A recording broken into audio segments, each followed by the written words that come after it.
बोलो गणपति भगवान की जय। गणपति भगवान जी ने हाथ में जल लिया, संकल्प किया, हे पिताजी माता जी, और मैंने तो शास्त्रों में पढ़ा है, आप लोगों से सुना है, त्वमेव माता च पिता त्वमेव बंधु च सखा त्वमेव विद्या द्रविणं त्वमेव सर्वं मम देव देव। पृथ्वी से बड़ा माँ बाप होता है, पृथ्वी से बड़े माँ बाप होते हैं, भगवान के भी भगवान माँ बाप ही होते हैं। इसलिए अब बोले बाबा देखा ये तो आलसी तो है ही है बेचारा, यही काम करेगा। जल लिया, चरणों में छोड़ा, और अब धीरे धीरे धीरे ठुमक ठुमक के जो ना भगवान जी की माता पार्वती जी की परिक्रमा करने लगे। 3 परिक्रमा लगाई, चरण बंदन किया, नतमस्तक हो गया, कहे प्रभु बस। माता कहती है बेटा पृथ्वी की परिक्रमा हो गई, पिताजी से पूछ लो। नहीं हो, पिताजी मना कर दे तो मैं परिक्रमा करने चलूंगा। फिर आप मना कर दो, आपने समझाया था, शास्त्र ने समझाया था, गुरु परंपरा से जाना है, सबने बताया, शास्त्र यही गाते आए। या तो शास्त्र झूठे हो सकते, फिर या मैं झूठा हो सकता हूँ। एक बात तो निर्णय आपको करना ही पड़ेगा आज, शास्त्र झूठे तो नहीं है। कहते नहीं, शास्त्र झूठे हो ही नहीं सकते, तो शास्त्र झूठे नहीं हो सकते, परिक्रमा भी झूठी नहीं हो सकती। और शास्त्रों में लिखा गया है, जो सच्चे मन से सच्चे भाव से माता पिता की परिक्रमा कर लेता है, वो पूरी पृथ्वी की परिक्रमा कर लेता है।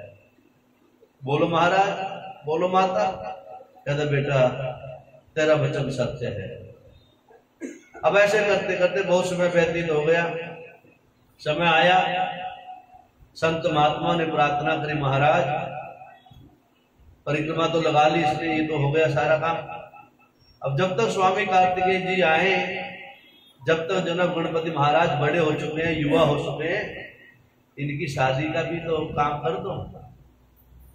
अब शादी की व्यवस्था हो गई, चिट्ठी वगैरह लिखी गई। कहते हैं पीली चिट्ठी भेजी, पीली चिट्ठी की व्यवस्था करेगी, शादी का अवसर आ गया। कहते हैं विश्वरूप जो प्रजापति हुए, विश्वरूप नाम के प्रजापति थे, उनकी 2 कन्याएं थी, ठीक है ना। उसमें आया है रिद्धि और सिद्धि। विश्वरूप को संदेशा भेजा गया, और विश्वरूप भी भोले बाबा के परम भक्त थे। वो भी इच्छा यही रखते थे कोई सुंदर वर प्राप्त हो जाए हमारी कन्याओं के लिए। अब कार्तिकेय जी तो गए हुए थे यात्रा पे, और पहले ज्यादातर जो है ना 2-2, 3-3 लड़कियों की शादी इकट्ठी कर दिया करते थे, एक के साथ में गिफ्ट में आ जाते थे। हाँ, हमारी शादी ऐसी हो रही है। हाँ, कार्तिकेय जी की शादी गणेश जी की शादी हो गई थी, हमारी भी ऐसे। हाँ, हमारे तो 3 आई हुई एक ही घर में। हाँ, जो आई हुई थी देखी थी ना, वो पतली सी। हाँ, वो बड़ी है। हाँ, इकट्ठी हुई थी। मैं तो ऐसे ही गया था, मैं बारात में लपेट दिया। बोलो गुरु शंकर भगवान की। तो पहले ऐसे ही हुआ करता था, 2-2, 3-3, 4-4, 5-5, 10-10 इकट्ठे करवा देते थे। कर्दम ऋषि ने कर दी थी अपनी 9 कन्याओं की शादी इकट्ठी, 9 जो है सप्त ऋषियों से इकट्ठी कर दी थी ना। तो फिर 2 की तो बड़ी बात, कोई बड़ी बात नहीं है। 9-9, 10-10, 100 की कर देते थे। 27 नक्षत्र को ब्याह दी, चंद्रमा को ब्याह दी थी दक्ष प्रजापति ने। जो 60,000 कन्याएं थी, 60,000 के चक्कर में तो बड़ा मुश्किल हो जाएगा, तो इकट्ठे कर देते थे, एक के साथ में ले जाओ, कोई बात नहीं, घर बड़े बड़े होते रखने रहना। बोलो गुरु शंकर भगवान की। अभिष्ट रूप से विश्वरूप जो प्रजापति थे उस समय के, विश्वरूप के जो कन्याएं थी 2, रिद्धि और सिद्धि, उनका विवाह गणपति भगवान जी के साथ में विश्वरूप ने अपने घर में यात्रा मंगवाई। विवाह की पालकी सज के गई। गणपति महाराज जी एक के साथ में रिद्धि और सिद्धि को ले आए। बोलो गणपति भगवान की। अब इस प्रकार से आगे व्यवस्था बनी। जब अब तक कार्तिकेय जी आए नहीं है, अभी कार्तिकेय जी परिक्रमाएं लगा रहे हैं। अब थोड़े दिन के बाद में, 1-2 साल के बाद में, गणपति भगवान जी के यहाँ पर घर के अंदर भोले बाबा के घर में 2 पोतों का जन्म हुआ। जिसका नाम हुआ शुभ और लाभ। इसलिए आपने देखा होगा कोई भी पूजन भजन करते हैं हम लोग, कोई भी बही खाता लिखते हैं, दीपावली का पूजन करते हैं या कोई भी नया काम करते हैं तो बही खाता लिखा जाता है। तो उसके अंदर बीच में स्वस्ति बनाकर एक तरफ शुभ लिखते हैं, एक तरफ लाभ लिखते हैं, एक जगह रिद्धि लिखते हैं, एक जगह सिद्धि लिखते हैं। ये गणपति जी का भगवान का परिवार है, इकट्ठा रखा। रिद्धि सिद्धि भी होनी चाहिए। गणेश जी आप स्वस्ति बनाते हैं ना, तो स्वस्ति बाद की तरफ 2 लाइन लगते हैं एक साइड में और 2 लाइन एक साइड में लगते हैं, वो रिद्धि सिद्धि होती है। हाँ, गणपति भगवान जी इकट्ठे नहीं, अकेले नहीं बैठाते। हाँ, रिद्धि सिद्धि को साथ में बैठाते हैं और फिर जो है शब्दों में लिखते हैं, शुभ और लाभ लिख देते हैं। उनके दोनों बेटों को बुलाते हैं। तो इस प्रकार से जो है 5 हो जाते हैं गणपति जी, रिद्धि सिद्धि शुभ और लाभ, ये होने चाहिए। ऐसे लिखने की परंपरा बताई गई थी। अब शुभ लाभ भी आ गए, अब आनंद से रहने लगे गणपति महाराज जी। अब जब परिक्रमा कर रहे थे स्वामी कार्तिकेय जी, पता लगा नारद जी को, नारद जी बरात में गए थे ना आश्रम में। हाँ, नारद जी का बड़ा अहम रोल है पूरी कथाओं में, पूरे जितनी भी कथा सुनते हैं। नारद जी वार्तालाप तो करते थे नारद जी, भैया कार्तिकेय जी कहाँ गए? कहते कार्तिकेय जी परिक्रमा लगा रहे हैं हमें। वो परिक्रमा लगाते रहेंगे, हम भगवान माल लौट गए गणपति जी। मिले परिक्रमा करते करते, भैया कार्तिकेय रुको रुको रुको, अरे बाबा मत रोको, परिक्रमा लगाने तो पूरी करने दो, नहीं तो बड़ा मुश्किल हो जाएगा। कहाँ जा रहे हो? परिक्रमा कर रहे हैं। किसकी परिक्रमा? पृथ्वी की। इसलिए कहते माता पिता ने की आज्ञा है, जो पूरी पृथ्वी की परिक्रमा लगा के पहले आ जाएगा उसको श्रेष्ठ पद पे विराजमान कर दिया जाएगा, उसको बड़ा कहा जाएगा, बड़ा माना जाएगा। कहता और कौन है साथ में? कहते 2 ही तो भाई हैं हम, तीसरा तो है नहीं। कहते गणपति? कहते हाँ। कहते वो भी परिक्रमा लगा रहे हैं क्या? कहते और क्या? कह रहे भैया तेरे को तो बेवकूफ बनाया उन्होंने मिलके।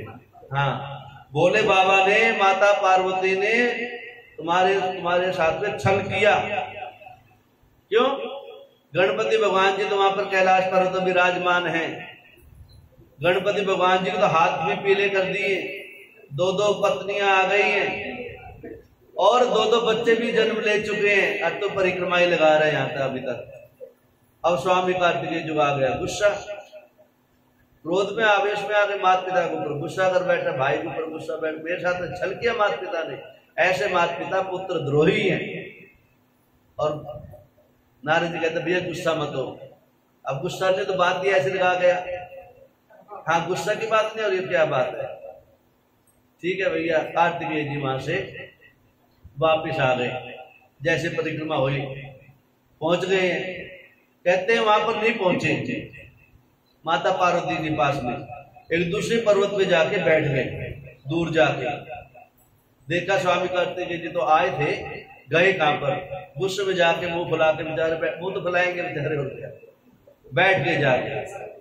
अब इस प्रकार से वहां बैठे हुए हैं, उनसे बातें करने के लिए संदेशा भेजा गया। स्वामी कार्तिकेय जी नहीं माने, किसी प्रकार से नहीं माने। मैं नहीं मानू, ना मैं आऊं। संदेशा भेजा गया, बहुत से दूतों को भेजा गया, नंदी आदि को भी भेजा गया, लेकिन नहीं। आज स्वयं भोले बाबा और माता पार्वती स्वामी कार्तिकेय जी से मिलने के लिए जाते हैं। लेकिन कहते हैं इतना मन मुटाव हो गया, इतना मन मैला हो गया, माता पिता के प्रति भाव जो है बिगड़ गए कार्तिकेय जी के, उनसे भी बात करने की इच्छा जागृत नहीं करी।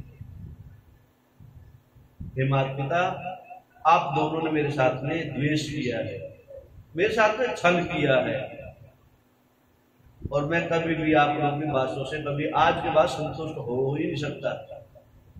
अब भोले बाबा ने देखा कैसे बनाया जाए। भोले बाबा ने सुंदर अपनी माया फैलाई और जाके बड़े प्यार से स्वामी कार्तिकेय जी को गोद में उठाया, माथा चूमा और सारी बातें थी, चर्चा करी। अरे बेटा कार्तिकेय, ऐसे ऐसी बात थी, ऐसी ऐसी चर्चा थी, और ये तो मेरे विधान है, मैंने ऐसा बनाना था। और ये तो बुद्धि और विवेक का काम था, बुद्धि से काम लेना चाहिए था। और मैंने कब कहा था कि आप पूरी पृथ्वी की परिक्रमा ही करके आना, आपने तो उसी गुरु से मंत्र लिया होगा जिस गुरु से मंत्र गणेश जी ने पढ़ा है। और हमारे प्रेम में, हमारे लालन पालन में किसी प्रकार का दोनों के अंदर कोई भेद नहीं है, तुम दोनों श्रेष्ठ पुत्र हो मेरे। लेकिन गणपति भगवान, गणपति जो है गणों के ईश है, इन्होंने बुद्धि का प्रयोग किया है। इसलिए शास्त्र यही कहते हैं जो अपनी बुद्धि का सही प्रयोग करता है, सही समय में प्रयोग करता है, उचित प्रयोग करता है, उसको श्रेष्ठ माना जाएगा। जो दूसरे के जीवन में किसी प्रकार का कोई यश कर दे, दूसरे के जीवन को कोई चमका दे, किसी को अच्छा रास्ता दिखा दे, किसी को अच्छा ज्ञान बता दे, तो उसको श्रेष्ठ माना जाएगा, ना कि बाहुबल या आयु के कारण से उसको श्रेष्ठ कहा जाएगा। इस प्रकार से कहते हैं देवादिदेव महादेव और भोले बाबा की कृपा से स्वामी कार्तिकेय जी खुश हो जाते हैं। और आज जो है स्वामी कार्तिकेय जी माता पार्वती के साथ में कैलाश पर्वत पे आ जाते हैं और आनंद से रहने लग जाते हैं। इस प्रकार से कहते हैं स्वामी कार्तिकेय जी की भी शादी होती है बात, उसकी कथा का वर्णन बहुत कम आता है। आएगी कथा आएगी, हाँ सुनाएंगे, याद आ जाएगी तो। बोल शंकर भगवान की। ओम नमः शिवाय, हरि ओम नमः शिवाय, हरि ओम नमः शिवाय, हरि ओम नमः शिवाय, हरि ओम नमः शिवाय, हरि ओम नमः शिवाय, हरि ओम नमः शिवाय, हरि ओम नमः शिवाय, हरि ओम नमः शिवाय, हरि ओम नमः शिवाय, हरि ओम नमः शिवाय, हरि ओम नमः शिवाय, हरि ओम नमः शिवाय, हरि ओम नमः शिवाय, हरि ओम नमः शिवाय, हरि ओम नमः शिवाय, हरि ओम नमः शिवाय, हरि ओम नमः शिवाय, हरि ओम नमः शिवाय, हरि ओम नमः शिवाय। बोलो शंकर भगवान की। अब इस प्रकार से सूजी महाराज से हाथ जोड़ के सोनकादि 88,000 ऋषि महात्मा पूछते हैं, महाराज आगे कैसे कैसे लीला रची मेरे भोले बाबा ने। और इधर नारद जी ब्रह्मा जी से प्रार्थना करते हैं, पितामह आगे भोले बाबा ने कौन सी लीला का आयोजन किया, ऐसी कौन सी सृष्टि का क्रम चलाया, कौन सी ऐसी कथा है जो भव से पार लेके जाएगी, जो शिव तत्व का ज्ञान करवाएगी, ऐसी कौन सी कथा आ गई। कहते हैं हे नारद जी, जिस समय तारकासुर नाम का राक्षस मारा गया कार्तिकेय जी के द्वारा, कहते स्वामी कार्तिकेय जी द्वारा तारकासुर का मारा जाना और तारकासुर का परिवार आगे बना और तारकासुर के 3 लड़के थे, उनकी कथा सुनो आप। कहते जितना बलशाली तारकासुर था उससे कहीं ज्यादा बलशाली तारकासुर के 3 लड़के थे, उनका नाम बताया गया। कहते हैं बड़े का नाम था विद्युन्माली और दूसरे का नाम था तारकाक्ष और एक का नाम था छोटे का कमलाक्ष। विद्युन्माली, कमलाक्ष और तारकाक्ष, ये 3 पुत्र हुए। कहते अपने पिता का प्रतिशोध लेने के लिए, देवताओं से प्रतिशोध लेने के लिए उन्होंने हजारों लाखों वर्षों तक तप किया ब्रह्मा जी का। और ब्रह्मा जी का तप करने के कारण से विष्णु जी का तप करने और शिव का तप किया उन्होंने। तीनों ने तप के माध्यम से हजारों वर्षों तक कठिन तप किया।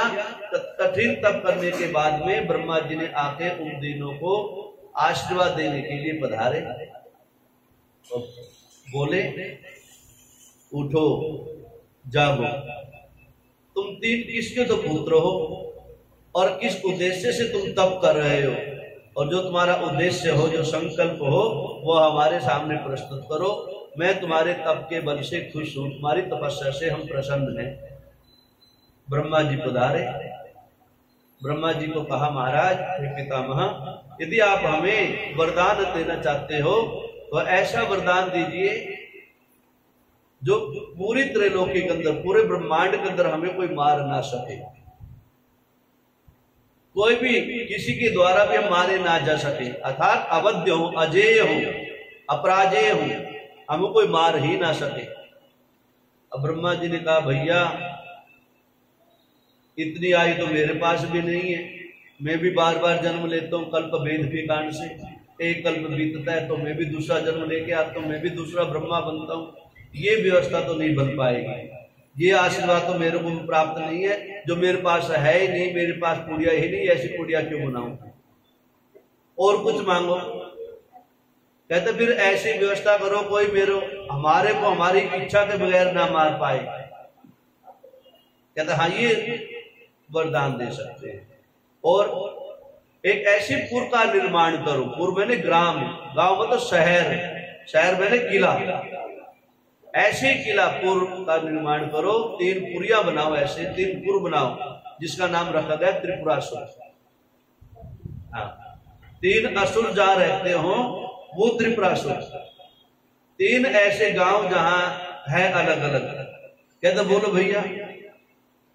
कहते एक तो आकाश में होना चाहिए, ब्रह्मांड में, एक पृथ्वी लोक में होना चाहिए, एक पाताल लोक में होना चाहिए। अब देवता लोग इतनी दूर घूमते घूमते थक ही जाएंगे, हमारे तक पास पहुंच नहीं पाएंगे। ब्रह्मा जी कहते हैं भैया ऐसे ही होगा, तथास्तु, ऐसा ही कह के वहां से चले जाते हैं।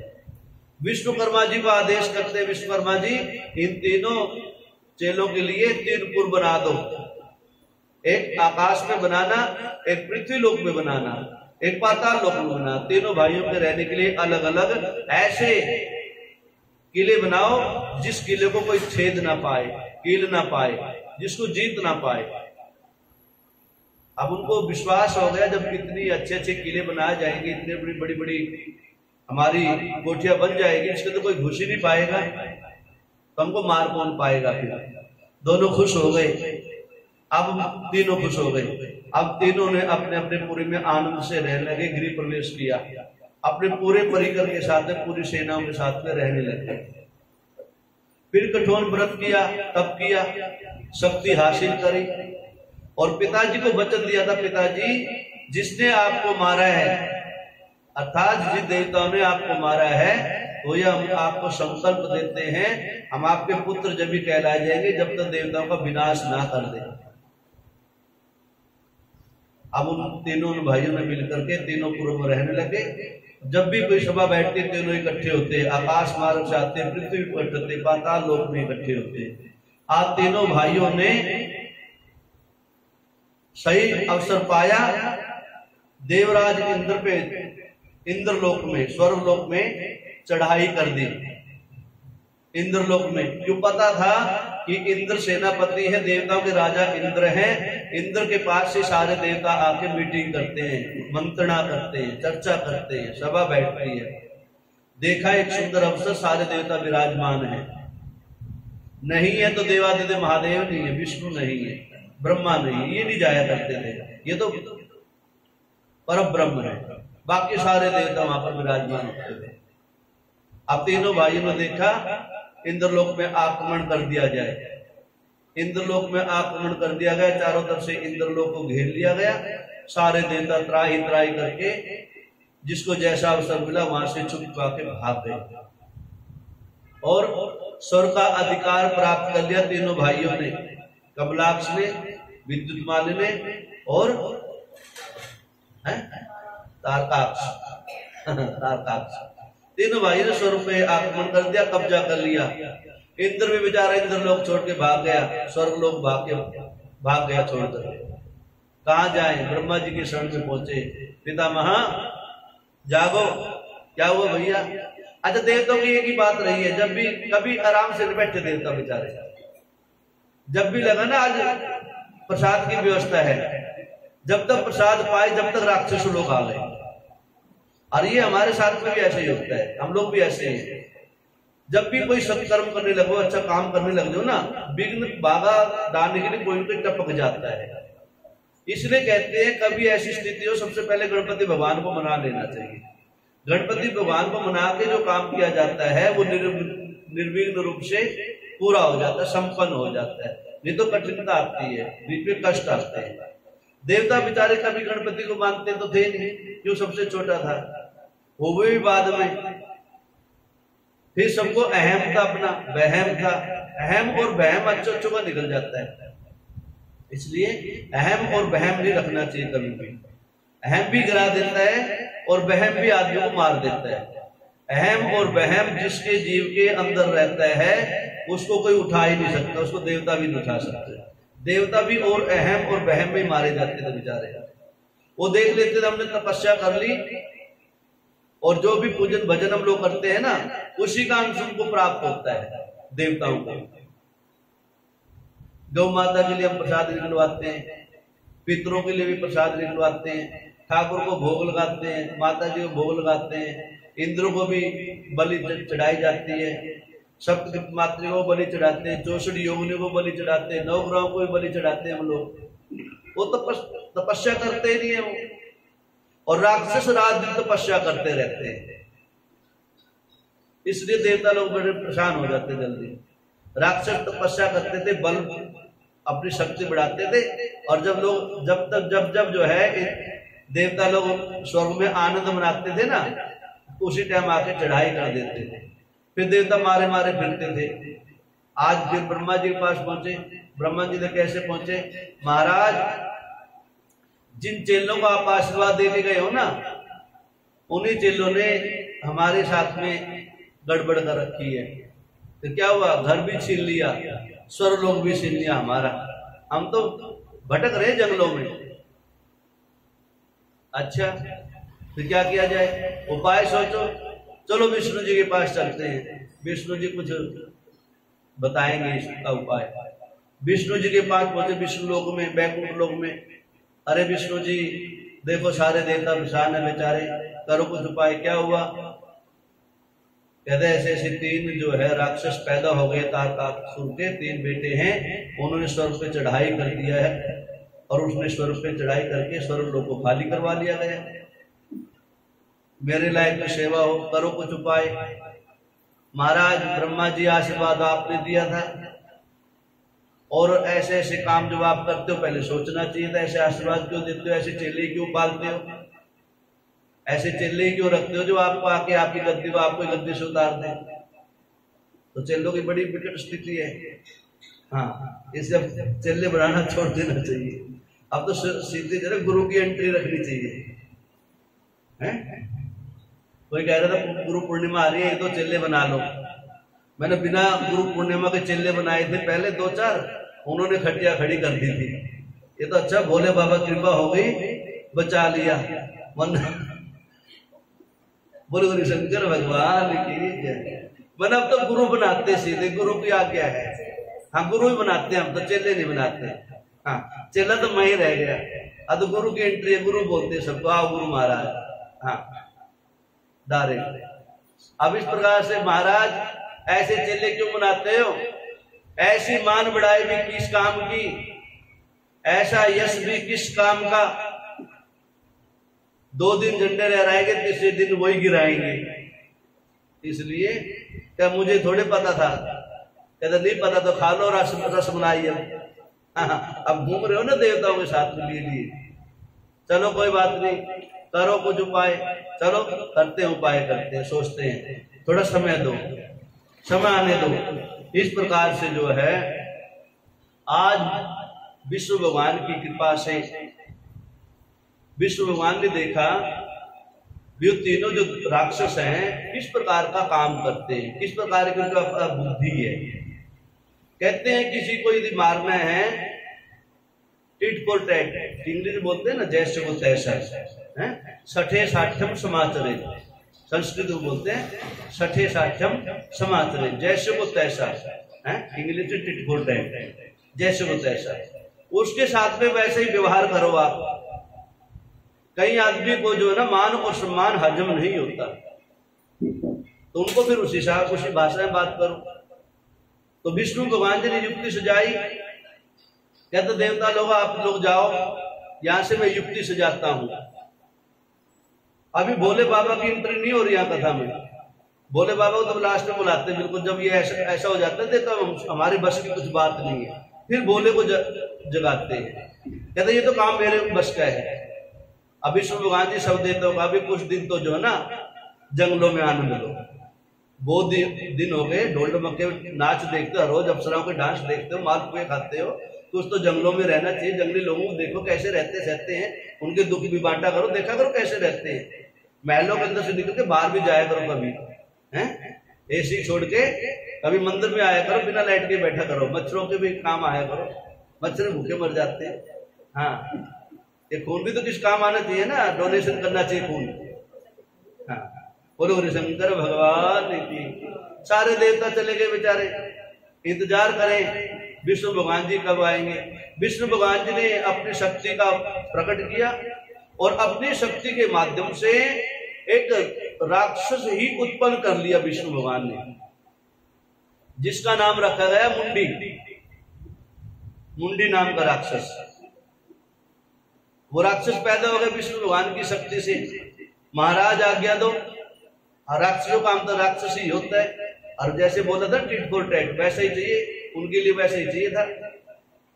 अब जैसे तीनों भाई, तीनों राक्षस, तारकासुर के जो तीनों पुत्र थे, विद्युन्मानी, तारकास, कमलाक्ष, वो काम क्या करते थे, वो राक्षस का काम उल्टा ही काम होता करने का। हम कहीं पे राम राम बोलो, वो कुछ बोलेंगे, वो गाली ही देंगे। विष्णु भगवान ने उस मुंडी को जन्म किया, प्रादुर्भाव किया, प्रकट किया, आज्ञा ली मुंडी ने, हे प्रभु क्या आज्ञा है।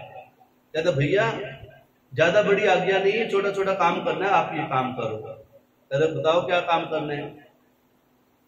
कहते जैसा मैं बताऊं वैसा काम करो। वो काम ये है कि आज के बाद में तीनों राक्षसों के बीच में जाके जो है ना, कहते तीनों राक्षस जो है ना, ब्रह्मा के तप के, ब्रह्मा के आशीर्वाद से तो आशीर्वाद प्राप्त किया है, लेकिन है शिव के परम भक्त तीनों।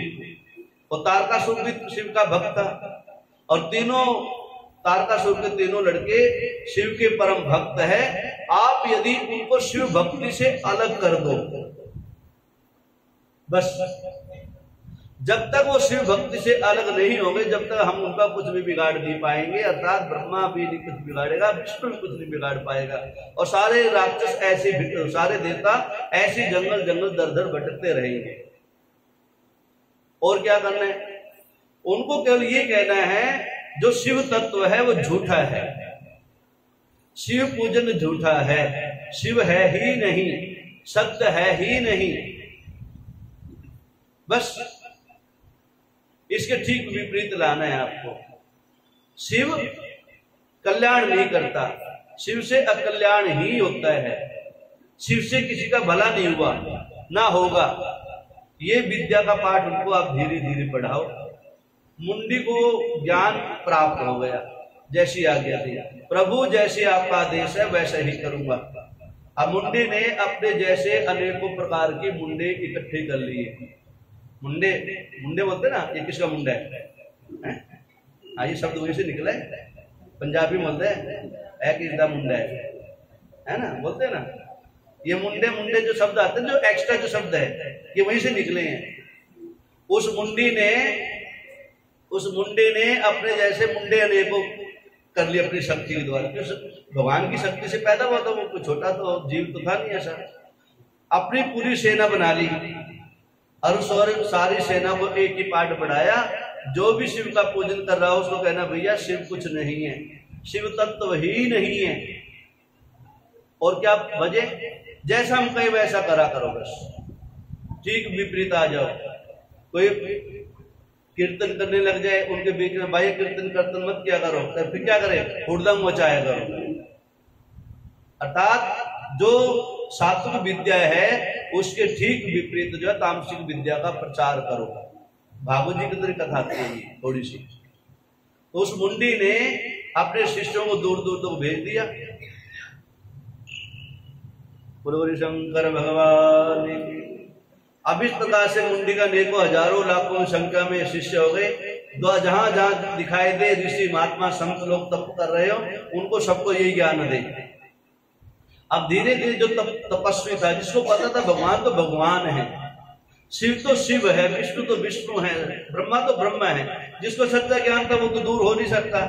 लेकिन जो हमारे जैसे थे ना, जो कथा सुनते थे, बैठ के बहकाते रहते थे, उनको लगा सच्ची में ये कथा सही सुना रही है। और हम प्रसाद देते थे मिश्री का, पेड़े का, उन्होंने प्रसाद की व्यवस्था भी बदल दी। क्या?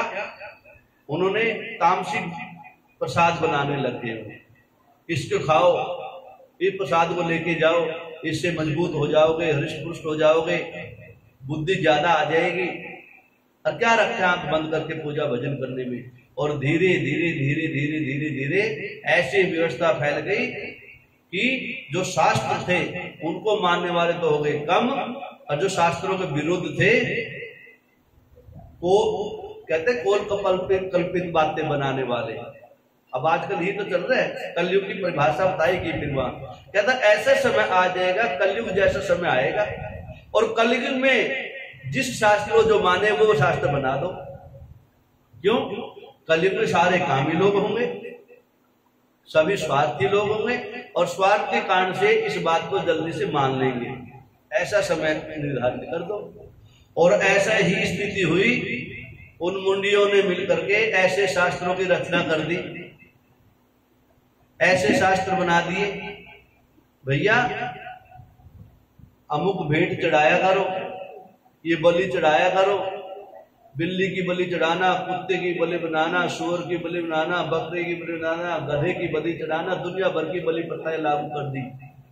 ये जो बलि प्रथाएं पहले थी ही नहीं, शास्त्रों में कोई बलि प्रथा लिखी ही नहीं है। और भैया मंदिर मत जाया करो, पूजा पाठ मत किया करो। क्या रखा पूजा पाठ में? पैसा खराब होता है, समय खराब होता है, घर वाले परेशान हो जाते हैं, भगवान की चर्चा मत सुना करो। ये बातें फैलाई, और ये बातें लोगों के मन में बड़ी जल्दी घर कर जाती है। एक आदमी कह दे कुछ मजा नहीं आ रहा, और मजा कथा में मजा थोड़े आएगा। मजा तो खाने पीने में आता है, उल्टे उल्टे कामों में होता है। कथा में तो आनंद आता है, आनंद लेना चाहिए। लेकिन मजा आ गया बीच में, कहते मजा तो आया ही नहीं। अब मजे के ढूंढने के चक्कर में जो है फिर कथा में आना बंद कर दिया लोगों ने, पूजा पाठ कम हो गई। धीरे धीरे धीरे धीरे करते जो ना शिव को मानने वालों की संख्या बिल्कुल कम हो गई। राक्षस प्रवृत्ति की सारी जाति बन गई, सारे राक्षस बन गए। अब सारे राक्षस बन जाएंगे, और देवता को कोई मानेगा, शिव को नहीं मानेगा, तो शिव के सामने जाके शिकायत करेंगे, महाराज ऐसे ऐसे राक्षस पैदा हो गए, आपका तो नाम लेने वाला कोई बचा ही नहीं है। और शिव का यदि कोई नाम नहीं लेगा तो कैसी सृष्टि चलेगी? तब जाके हम शिव को जागृत करें, शिव को आह्वान करेंगे, शिव को मनाएंगे, तब जाके इन राक्षसों का विनाश होगा। अब इस प्रकार से मुंडी ने अपने शिष्यों के द्वारा अनेकों प्रकार की ऐसी सुंदर जो है भूत प्रेत बनाए। रात में बलि देने लगे, रात में पूजा भजन करवाने लगे, एक दूसरे का मान सम्मान नहीं रखने लगे, एक दूसरे को गिराने के लिए पूजन भजन करवाने लगे। मैं कैसे अच्छा रहूं, बस भाई का गला कैसे काटा जाए, ऐसा महाराज जी ऐसी पूजा कर देना, भाई का पूरा धन मेरे पास आ जाए, ऐसी पूजा करो। अच्छा, फिर पंडित जी भी ऐसे हो गए, फिर जो दक्षिणा से काम रह गया, फिर हमें दक्षिणा चाहिए, पंडित जी भी अपने ऐसे काम करने लगे। अर्थात तो सारी विद्या चारों तरफ फैल गई एक समय में। अब इस प्रकार से जैसे कलयुग का विधान बताया गया था, कलयुग की वैसे ही व्यवस्था होने लगी। आपस में मनमुटाव हो गया, कामी और क्रोधी हो गए। आज देवादिदेव महादेव के शरण में सारे लोग पहुंचते हैं, सारे देवता पहुंचते महादेव। ऐसी ऐसी जो है व्यवस्था, अब व्यवस्था फैल गई है। महादेव ने इमरजेंसी मीटिंग बुलाई, सारे देवताओं को बुलाया। क्या था? आई तो बैठो साइड में, थोड़ी जगह बना के बैठ जाओ। आप उन्हीं के घुसते जा रहे हो। अरे तो जगह पड़ी खाली, तो बैठ जाओ। हाँ, उनके पास उन्हें चुंबक है। वहां आ जाओ बड़े चुंबक के पास। बोलो हरि शंकर भगवान की। अब इस प्रकार से देवादिदेव महादेव के पास पहुंचे। कहते हैं भगवान के पास जब पहुंचते हम लोग, जब सब कुछ लुट चुका होता है हमारा। ये कथा कहते हैं नारद जी, ये कथा ऐसी वैसी कथा नहीं है। ये मुंडी आदि जो है ऐसी कथा है, ये जीव की कथा है, हम जीवों की कथा है। हम लोग अपने कल्याण की इच्छा नहीं रखते, हम अपने आप को जो है कैसे ना सुरक्षित रखना चाहते हैं। हम तो ये चाहते हैं कि समाज में हमारे को बड़ा माने लोग, केवल कैसे माने, बड़ा माने। अर्थात हम अपने आप को समाज में दिखाना चाहते हैं कि हमारा भी कुछ रुतबा है, कुछ पकड़ है, और उस चक्र में उस रुतबे को बनाए रखने के लिए जीव रात दिन उल्टे बुरे काम भी करने लग जाता है। वो मुंडी ने वही ज्ञान दिया फिर जाके, कह रहे पूरी सृष्टि के अंदर ऐसे मुंडी पैदा हो गए सारे। वैसे ही मुंडी, मुंडे मुंडे मतिर बिन्ना, एक मुंड शब्द है संस्कृत का, मुंडे मुंडे मतिर बिन्ना। मुंड बोलते हैं बुद्धि को, दिमाग को। जितने भी दिमाग यहाँ बैठे हैं, जिसके जितने मुंडी बैठे हैं, सबके अलग अलग दिमाग है, सब अपने अपने दिमाग से अलग अलग बात सुनाएंगे, बताने का तरीका सबका अलग बनेगा। इसलिए कहते हैं मुंडे मुंडे मतिर भिन्ना, मति मैंने बुद्धि, सबकी अलग अलग होती है। तो सबकी बुद्धि ऐसी हो गई, पहले सारी बुद्धि जो शिव तत्व को प्राप्त करने के लिए बनी थी, सबकी बुद्धि सबको बनाया शिव तत्व को प्राप्त करने के लिए, लेकिन सब जो है उसी की तरह से रहने लगे। आज भोले बाबा के पास पहुंचे महाराज, और उधर से तीनों भाइयों ने, तीनों राक्षसों ने चारों तरफ से इस पृथ्वी को घेर लिया। सातों लोग 14 भूर को घेर करके बैठ गए, चारों तरफ त्राही त्राही बच गई। अब शिव का नाम लेने वाला कोई ना बचे। अब सारे देवता इकट्ठे होकर के कहते ना, जीव हार करके फिर कहां जाता है, अपना पूरा प्रयास कर लेते हैं, पैसा भी लगा लेते हैं, बुद्धि भी लगा लेते हैं, विवेक भी लगा देते हैं, काम सब कुछ लगा के भी यदि कुछ प्राप्त ना हो तो फिर कहते हैं अब चलना चाहिए भगवान की शरण में। बिल्कुल सब कुछ लूट बैठता है, तब जाके भगवान की शरणागति होती है।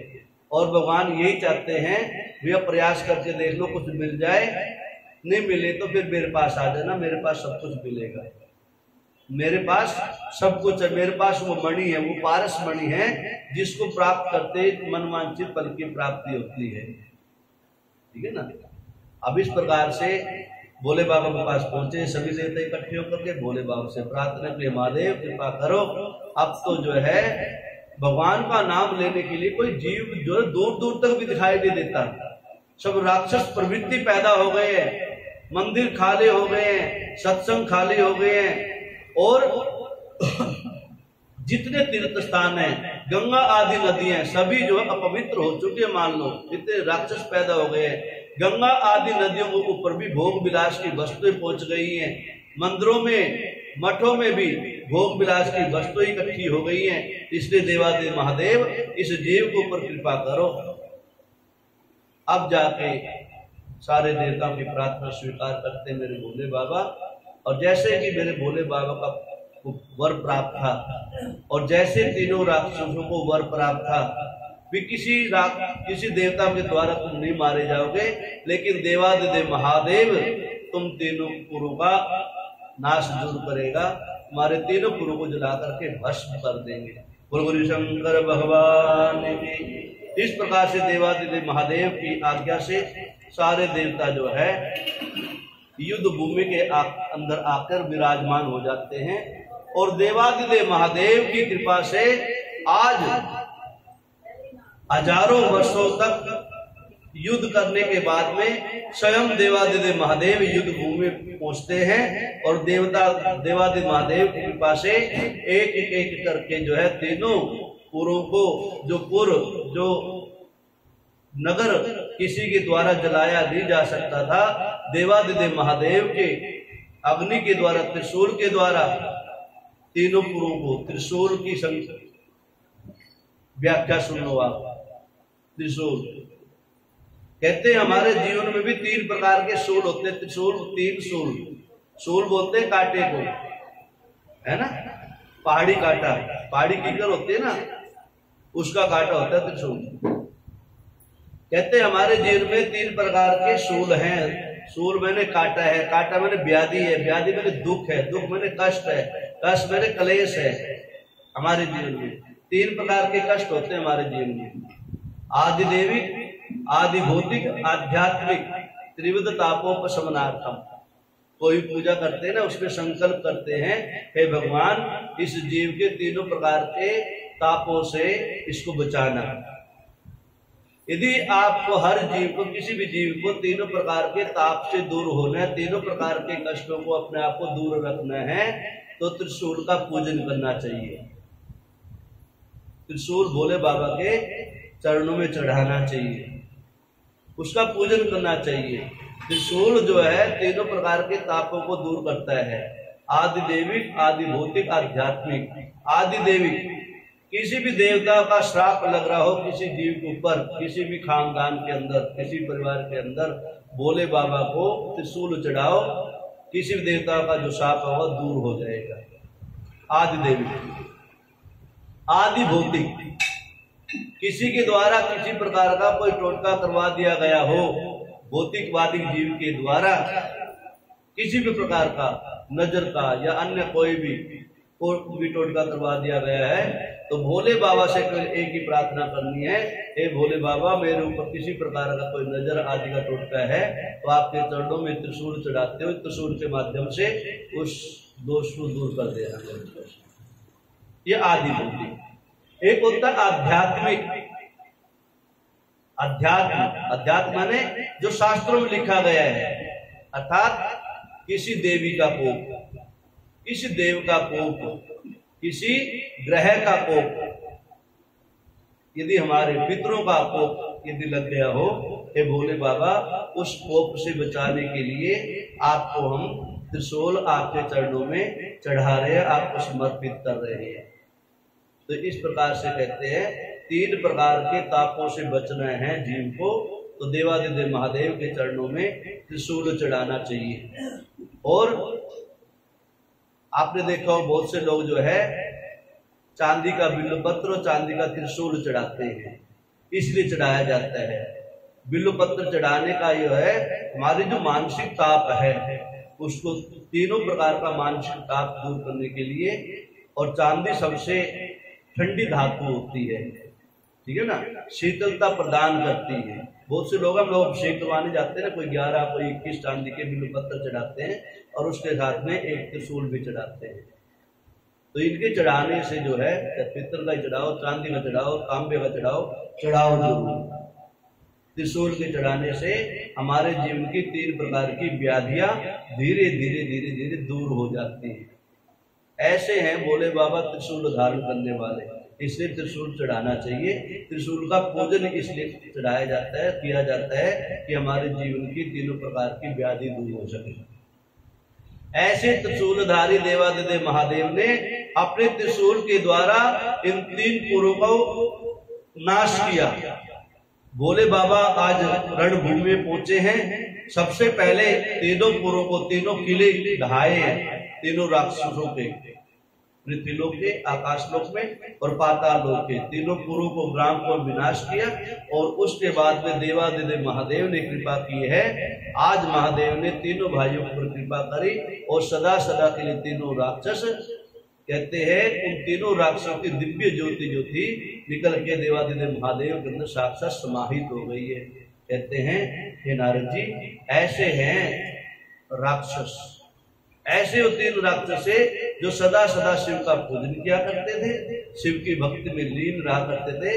अर्थात यदि सतोगुणी कोई जीव, धर्मार्थी, कर्मार्थी, राजर्षि, देवर्षि, गृहस्थी, कोई जीव इस कथा को अर्थात शिव की कथा को सुनता है, शिव का पूजन करता है, शिव का भजन करता है, तो उसके लिए कहना ही क्या है, उसके ऊपर तो साक्षात में देवादिदेव महादेव साक्षात में आकर कृपा करते हैं। ये ऐसी कथा है, पवित्र कथा है, कल्याण करने वाली कथा है और भव से पार करने वाली शिव की कथा है। जो शिव की कथा को